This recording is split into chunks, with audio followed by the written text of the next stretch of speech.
Título da exposição, o significado. A falta de compreensão a respeito da parábola, a parábola do semeador, faz com que Jesus, o mestre, deixe uma ordenança a eles. Escutem, parem e escutem. Ouçam a verdade de Deus. Compreendam a verdade de Deus, para que assim, conhecendo a verdade de Deus, vocês apliquem a verdade de Deus. Vocês vivam a verdade de Deus. Vocês se santifiquem na verdade de Deus. Então, ele anseia que, por esse início de fala a respeito e usando parábolas, eles compreendam, para que eles possam compreender as tantas outras que virão. E aí, então, eu convido você a abrir o texto lá em Marcos, capítulo 4. Nós vamos ler dos versos 13 a 20. Marcos, capítulo 4, versículos 13 a 20.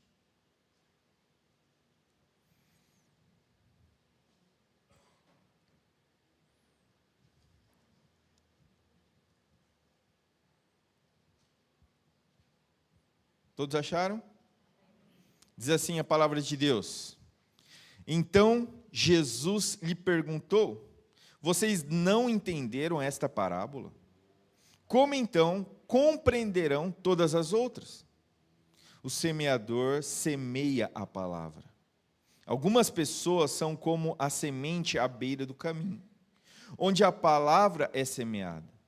Logo que a ouvem, Satanás vem e retira as palavras nelas semeada. Outras, como a semente lançada em terreno pedregoso, ouvem a palavra e logo a recebem com alegria. Todavia, visto que não têm raiz em si mesmas, permanecem por pouco tempo. Quando surge alguma tribulação ou perseguição por causa da palavra, logo abandonam. Outras, ainda como a semente lançada entre os espinhos, ouvem a palavra, mas quando chegam as preocupações desta vida, o engano das riquezas e os anseios por outras coisas sufocam a palavra, tornando-a infrutífera. Outras pessoas são como a semente lançada em terra boa. Ouvem a palavra, aceitam-na e dão uma colheita de 30, 60 e até 100 por um. Amém? Baixe sua cabeça, vamos orar. Deus Todo-Poderoso, Deus de amor, rico em misericórdia, rogamos ao Senhor que nos dê a compreensão, não para que nós fiquemos tão cheios de soberba por conhecer, por entender, mas que nós possamos humildemente compreender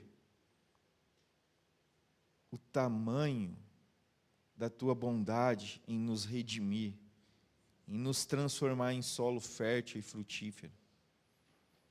Obrigado, Senhor, porque nós fomos alcançados por tão grande amor. Obrigado, Senhor, porque nos fez um povo que lhe adora. Por isso, Senhor, nós queremos conhecer para fazê-lo conhecido e que a glória seja toda sua. Então nós oramos no nome de Jesus, nosso Salvador. Amém.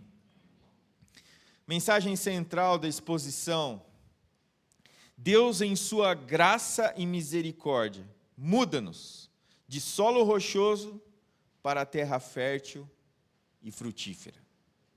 Na semana passada eu usei a ideia negativa, porque a pior desgraça para o homem é deixar ele preso aos seus desejos do coração. Por quê? Porque sabemos que o nosso coração é enganoso. E se não haver uma mudança, uma transformação de vida, nós vamos continuar escravos do pecado e mortos para um vivo relacionamento com Deus. Mas aqui nós entendemos já que essa graça e essa misericórdia do Senhor mudou a nossa disposição. Essa graça irresistível que nos atraiu, ela não só nos atraiu e nos fez ir voluntariamente, mas é que ela de fato mudou, por meio da regeneração, essa disposição do meu coração. Então, nós conseguimos caminhar com os olhos agora abertos, com os ouvidos ouvindo a verdade de Deus, e assim sermos transformados num instante para a salvação, em um processo para a santificação. Esse processo que durará até a volta do Senhor. E por isso nós precisamos, como povo de Deus, povo escolhido de Deus, salvos pela graça, pela misericórdia,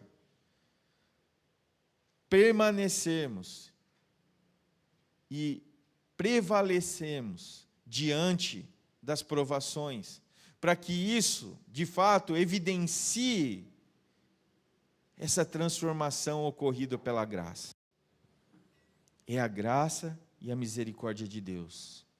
Então, hoje nós vamos, como ouvir uma repetição daquilo que nós ouvimos no domingo passado. Isso não deve trazer nenhum tipo de estranheza para vocês. Porque quando nós optamos por seguir uma exposição bíblica, nós vemos realmente como aquele fato se deu. E muitas pessoas não entenderam, inclusive aqueles discípulos mais próximos.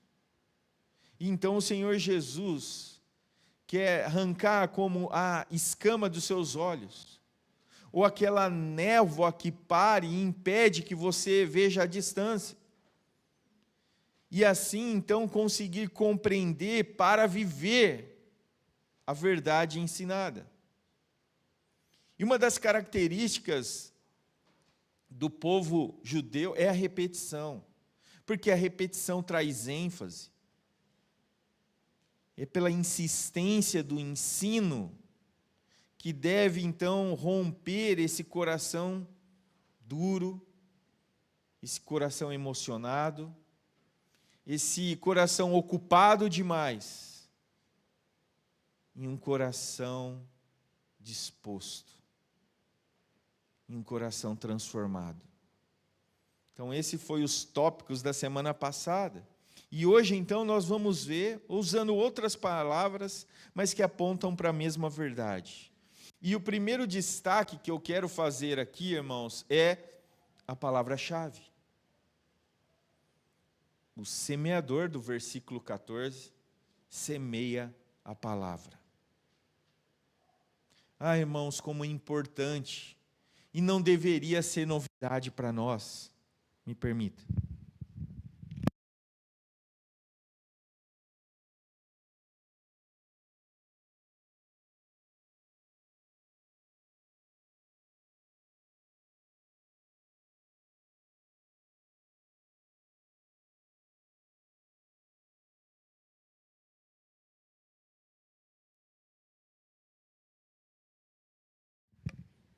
Alô? Aí, voltou. Sempre é comigo, né? Tem alguma coisa contra a minha pessoa, esse microfone. Mas seria espantoso a nós que em um culto público, o cerne, o centro, deve ser a exposição da palavra? E que esse culto seja um culto de adoração ao Trino Deus? Seria espantoso, né? Se nós estivéssemos aqui reunidos para outras coisas. Seria espantoso se nós estivéssemos aqui para que nós sejamos o centro do culto. Mas será que é isso que nós estamos vendo? A centralidade de uma exposição que aponta do começo ao fim aquele que nos redime. do pecado e da morte? Será que muitos ditos evangélicos nem sabem o que é evangelho? Infelizmente é uma verdade. Infelizmente os púlpitos estão cheios e carregados de um humanismo, de um culto voltado para o homem, para motivar, para tirar a tristeza, sendo que de fato motiva e tira a tristeza não são as coisas e os prazeres dessa vida, mas tão somente Cristo. Porque Ele é suficiente para nos salvar, é suficiente para arrancar a tristeza do nosso coração, ou as mazelas da nossa vida. Porque quando temos Cristo, temos tudo. Então aqui nós estamos diante de uma verdade que é fundamental para uma igreja: a exposição da palavra. A palavra precisa ser exposta como ela é. Eu não preciso contar histórias e experiências para que eu prenda as pessoas em bancos. Eu preciso expor a palavra de Deus, o Evangelho, para as pessoas serem expostas àquilo que vai mudar a vida delas. De uma direção a todo vapor para o inferno, para a direção do céu. E não pelos méritos delas, mas pelo mérito de Cristo e a sua obra em nós. Então, olha aqui para esses versos lidos. O primeiro destaque fica: o semeador é igual a Jesus. A semente é a palavra de Deus. E já me adiantando na história, mas olhando na perspectiva da exposição passada, o solo somos nós. Então, esta é uma palavra-chave aqui no versículo 14. E eu preciso entender, à luz dessas palavras, essa parábola, esse ensino. E eu não posso me limitar apenas a esse micro contexto, mas eu preciso para o todo.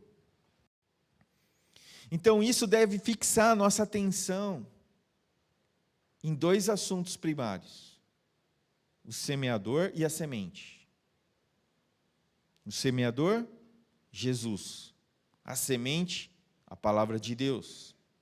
Então, identificando essa verdade, eu consigo entender o que de fato ele está querendo me ensinar.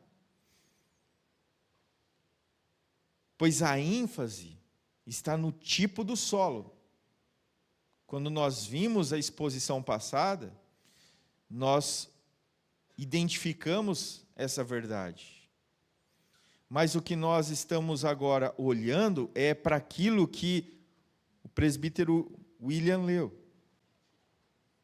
Lá no versículo 37 de Mateus 13. O semeador é o filho do homem. É ele que semeia. Então não há uma boa razão para acreditar e identificar que realmente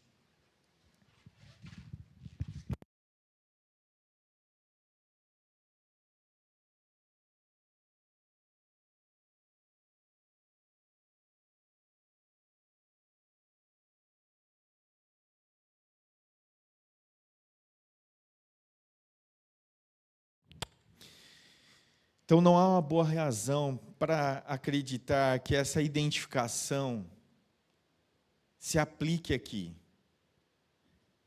É porque exatamente o que nós estamos vendo na leitura adiante ali de Mateus, e olhando para esse contexto aqui, que nós podemos afirmar com clareza: o semeador é Cristo. A semente é a palavra. E o solo, os 4 tipos de solo, são as pessoas, os seres humanos. Então, por inferência, nós também precisamos entender que esse ministério não fica apenas limitado a Jesus, o de semear a palavra. Ele passa adiante esse ministério. Primeiro para os 12 e depois para todos os demais discípulos de Cristo, inclusive eu e você. Como aqueles que semeiam a palavra de Deus.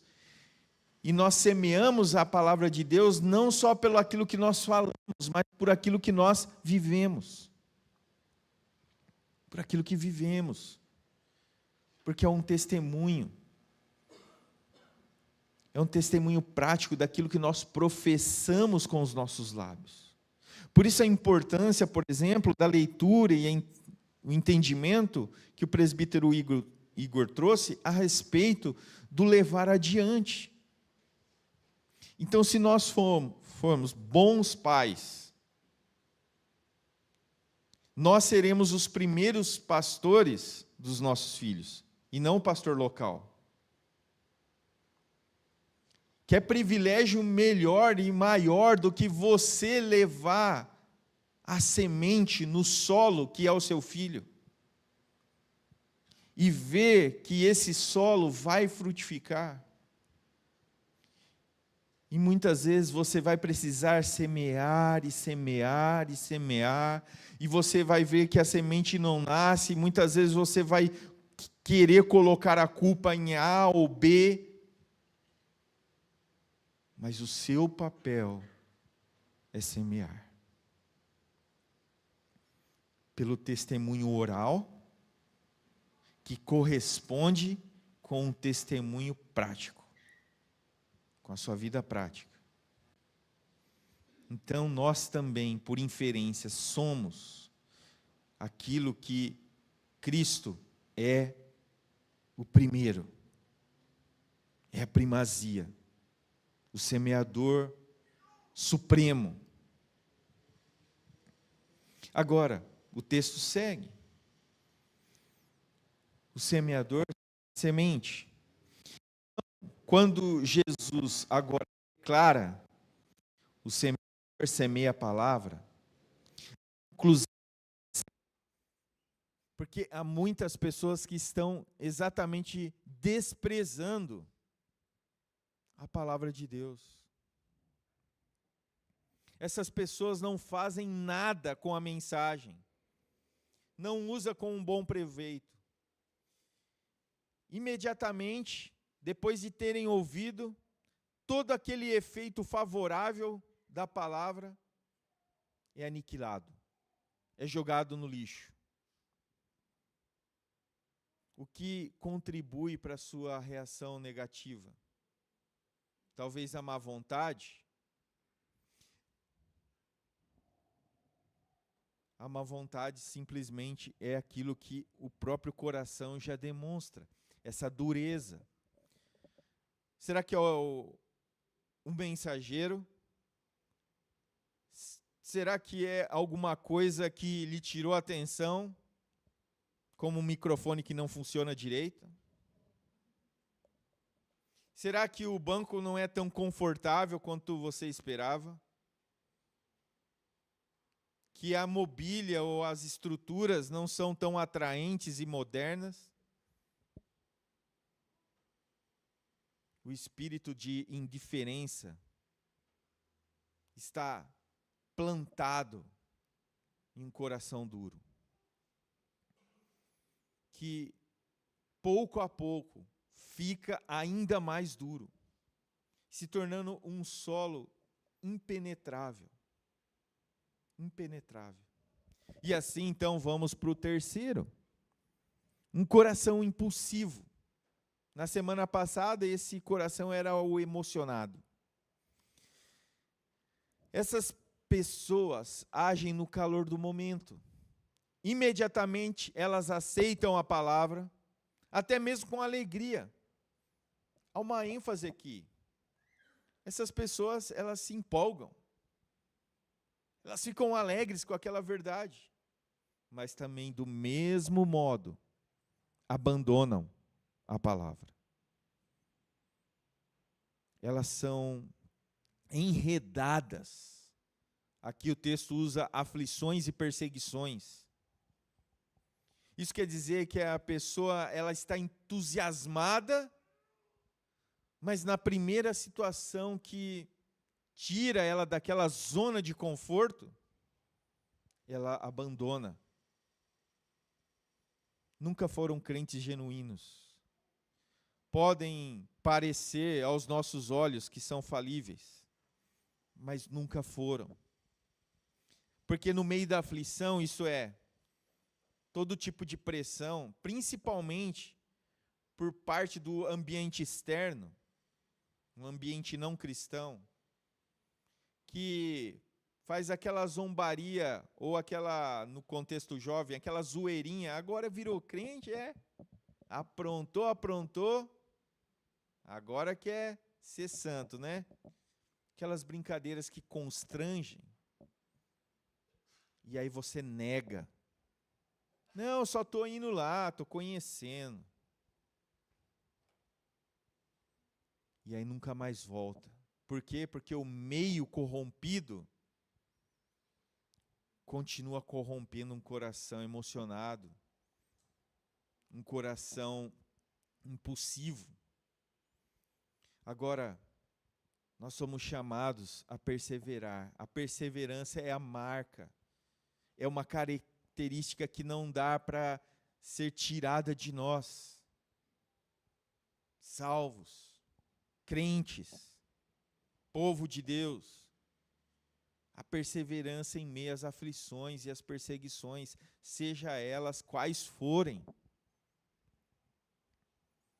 E aí então vem aquilo que nós destacamos na semana passada, e aqui eu uso o coração preocupado, mas é aquele que não tem tempo.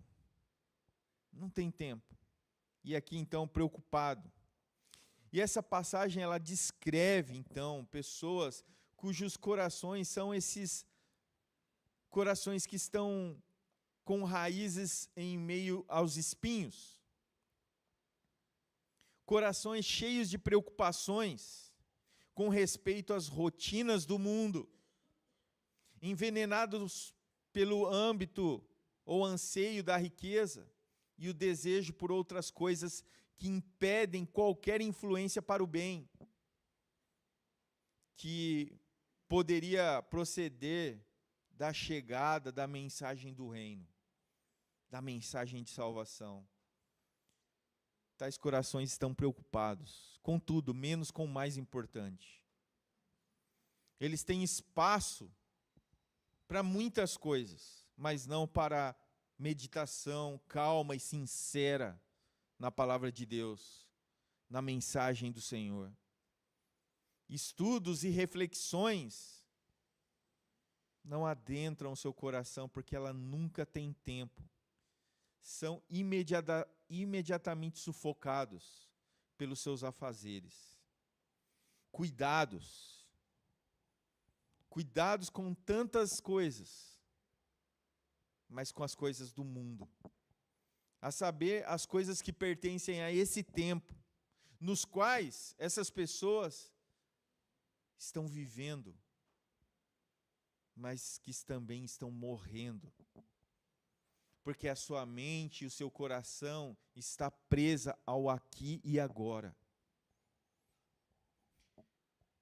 Quando essas pessoas são pobres, elas enganam a si mesmas, pensando que se fossem ricas seriam felizes.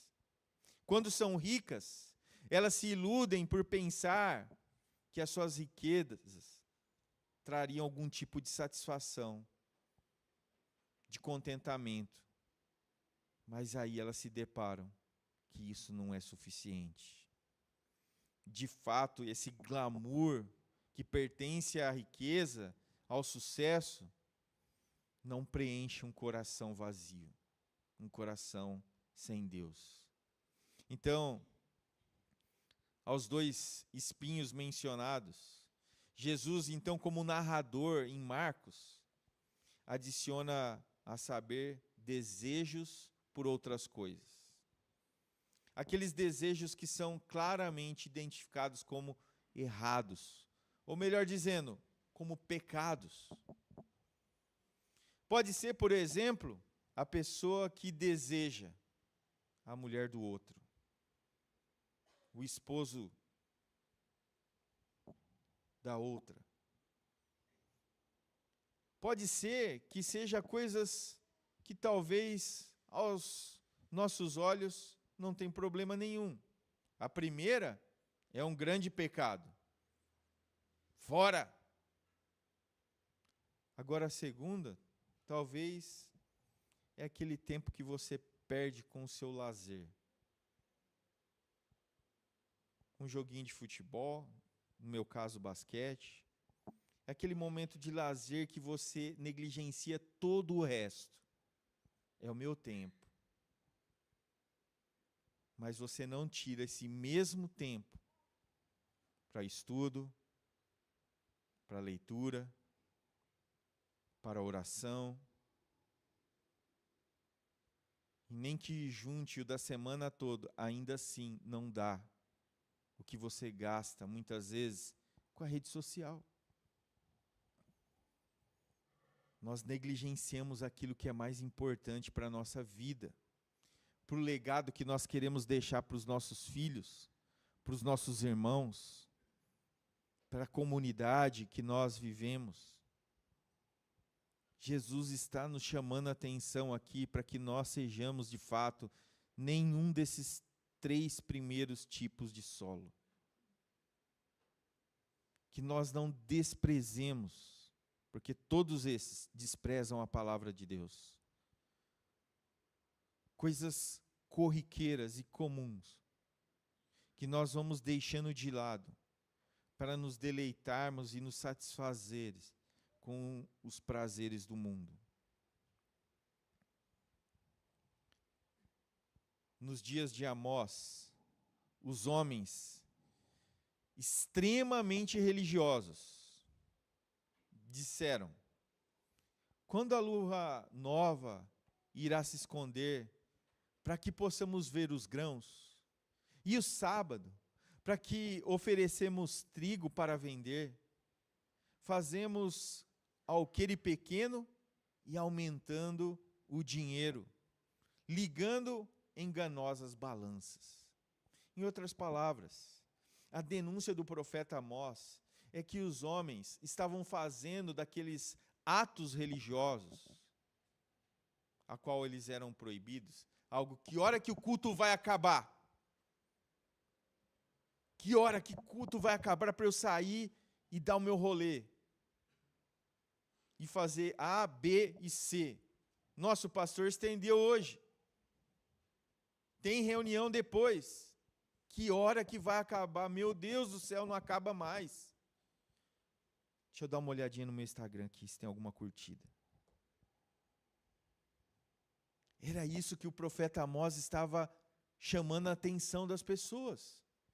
Porque aqueles que eram ditos religiosos não viam a hora que as obrigações religiosas acabassem para que eles pudessem fazer o que realmente estava no coração deles.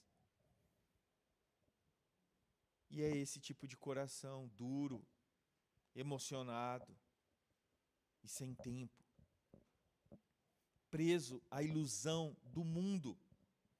Abra sua Bíblia, por favor, lá em Provérbios, capítulo 30, versículos 7 a 9.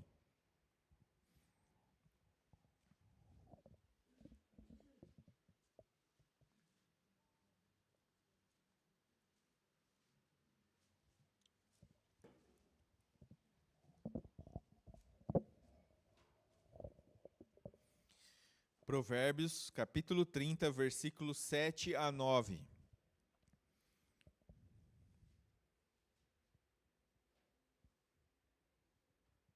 Diz assim o texto: 2 coisas peço que me dês, antes que eu morra.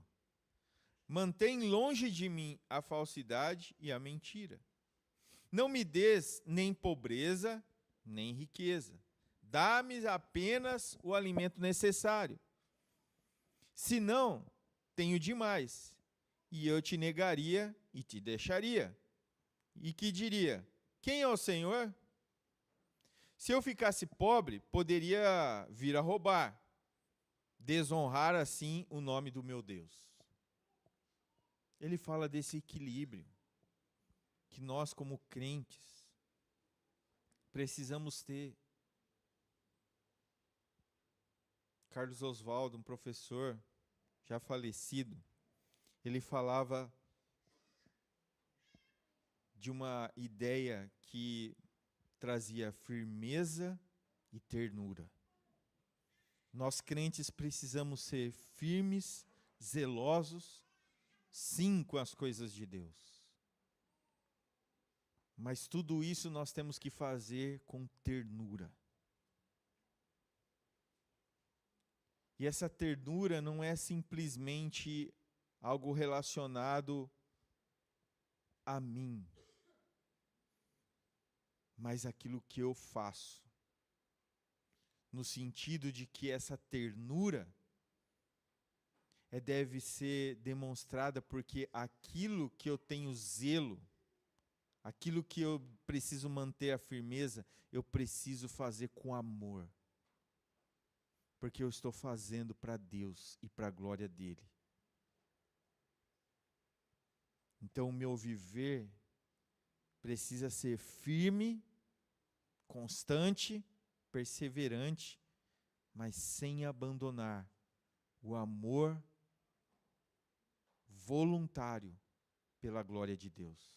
Porque senão seremos religiosos, apenas religiosos.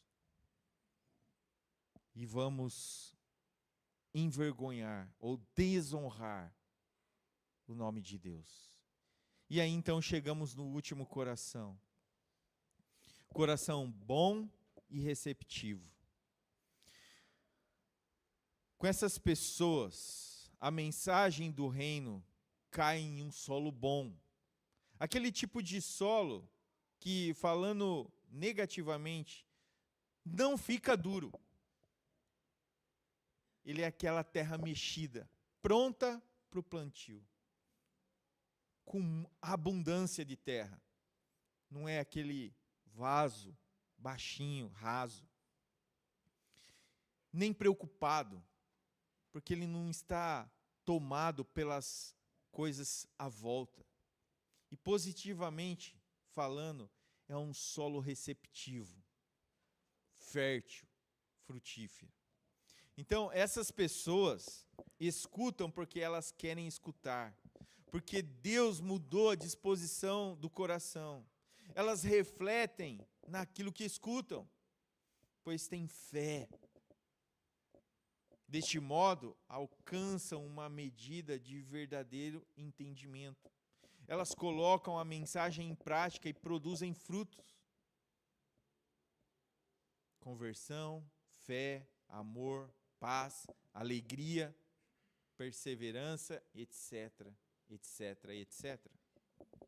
Então, essa importância da frutificação espiritual como marca do verdadeiro crente é enfatizado no Antigo Testamento, é enfatizado no Novo Testamento e não lhe faltam versos. Não lhe falta. Há uma abundância. E existe, de fato, esse grau de frutificação. Nem todos são iguais. Porque nem irmãos gêmeos são. E se nós somos, então, filhos de Deus, somos diferentes. Mas o que importa é que seja 30, seja 60, ou seja 100, que você frutifique. Porque você já nasceu de novo. Então não se incomode com como tem sido a frutificação, mas se importe em frutificar, em dar frutos, à medida que Deus lhe deu. Então, seja ela 30 ou o extremo do 100 que é citado no texto, o que importou é que frutificou. Isso que importa. Então não vamos olhar para o 100, vamos olhar para a primeira oportunidade que temos de obedecer, de testemunhar, de viver e de proclamar a verdade de Deus. Se nós pegarmos 3 personagens, Timóteo, Tito e Paulo, nós vamos ver características distintas. Mas o que nós podemos afirmar que os 3 são?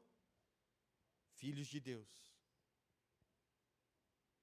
Homens que foram transformados. Qual o seu solo era, de fato, um solo abundante, que frutificou. Então nós podemos olhar diante do texto da palavra de Deus e nós vamos ver pessoas diferentes, distintas, mas que em todas elas nós conseguimos ver as marcas que o Evangelho fez e o quanto esse Evangelho o transformou e o quanto desse Evangelho agora tem levado ela a frutificar em obediência e amor voluntário. Porque essa graça irresistível, ela nos atrai. Porque a disposição do nosso coração foi mudada. E agora, então, diante dessa verdade, nós frutificamos. Então não se acomode, irmão. Obedeça em amor a todos os preceitos da palavra de Deus. Mas se você falhar, errar, nós temos um Deus justo, que se importa e que já pagou até mesmo pelos pecados que você não cometeu. Mas não se acomode, porque um filho de Deus não pode se acomodar, não deve se acomodar, mas sim frutificar. Busque adubo na horta da palavra de Deus. Encontre deleites nas promessas de Deus, seja elas do passado, seja elas aquelas escatológicas. Mas desfrute da salvação com alegria, com obediência, com amor ao Deus da nossa salvação. E assim conclua a exposição dizendo: Jesus mostra que 4 tipos de solo indicam, respectivamente, corações indiferentes, impulsivos, preocupados e receptivos. É o último tipo de coração, e somente ele gera frutos pela mudança de disposição do coração na graça irresistível. É obra dele. E é obra dele, do Deus Criador, em você. Você quer algo mais?